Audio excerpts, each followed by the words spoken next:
तो हरपाल जी ने नियम ले लिया, रोज 1000 महात्माओं को भोजन कराते। अब 1000 की जगह कभी कभी 1200 भी हो जाते, 1300 भी हो जाते, 1500 भी हो जाते। लेकिन हरपाल जी करते कुछ नहीं थे, कमाई का कोई जरिया नहीं था। केवल दादा परदादाओं की पुश्त से जो उनके पुश्तैनी धन था उसी को ही खर्च करते जा रहे थे। 1 साल तक बढ़िया चला, 1.5 साल बढ़िया चला, लेकिन 1.5 साल बाद धीरे धीरे धन खत्म होने लगा। जैसे ही धन खत्म होने लगा हरपाल जी बड़ी चिंता में आ गए, क्या करें।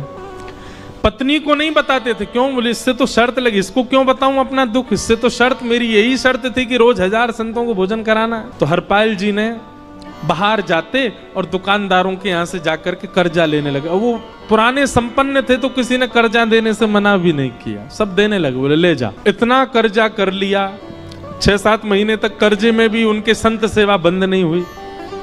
6-7 महीने बाद मांगने वालों ने मांगना शुरू किया, बोले हमारा दो, हमारा दो, हमारा दो। किसी का नहीं दे पाए तो पूरे नगर में ये हो गया कि भैया हरपाल जी अब पहले जैसी स्थिति में नहीं है, कर्जा इनको देना बंद करो, ये देते ही नहीं है पैसा लौटा करके। सब बिगड़ने लगा, धन नष्ट हो गया, इज्जत चली गई, लेकिन उनकी संत सेवा नहीं रुकी, रोज संत सेवा करते। एक दिन मन में विचार करने लगे, अब क्या करूं, अब तो मुझे कोई कर्जा भी नहीं देता, गहने भी सारे बिक गए, धन भी सारा खत्म हो गया।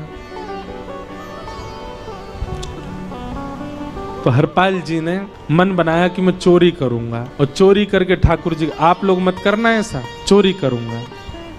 हरपाल जी चोरी करने जाने लगे। लेकिन हरपाल जी का नियम था कि वो किसी के धन की चोरी नहीं करते थे। संपन्न लोगों के घर में जाते थे और उनकी रसोई घर की सामग्री चुरा लाते थे, चीनी, दाल, आटा, चावल, मूंग, नमक, मिर्च, ताकि भंडारा हो जाए सुबह। इस प्रकार महाराज चोरी होने लगी। एक घर की हुई, 2 घर, अब तो हल्ला होने लगा, बोले कि घरों की सामान, राशन चोरी हो जाता है। वो बड़ा विचित्र चोर है, धन नहीं चुराता है, राशन चुरा के भागता है। ऐसी चोरी होने लगी महाराज। अब तो लोगों ने अपने अपने घरों में पहरेदारी शुरू कर दी कि चोरी ना हो। तो हरपाल जी को और दिक्कत होने लगी, क्या करें, कैसे करें। धीरे धीरे हरपाल जी इस स्थिति में आ गए कि अब संपन्न लोगों के यहाँ उन लोगों को ढूंढते जो ना कभी संत सेवा करते ना वैष्णव सेवा करते, और उन लोगों के यहाँ जाकर के थोड़ा बहुत धन चुरा लेते, स्वर्ण चुरा लेते। करना कुछ नहीं, अपना घर नहीं बनाते थे, बसाते थे, संत सेवा करते थे। ठाकुर जी रीझ गए हरपाल से। ठाकुर जी बोले देखो ये सब चोरी कर करके और मेरे संतों को पवारा है।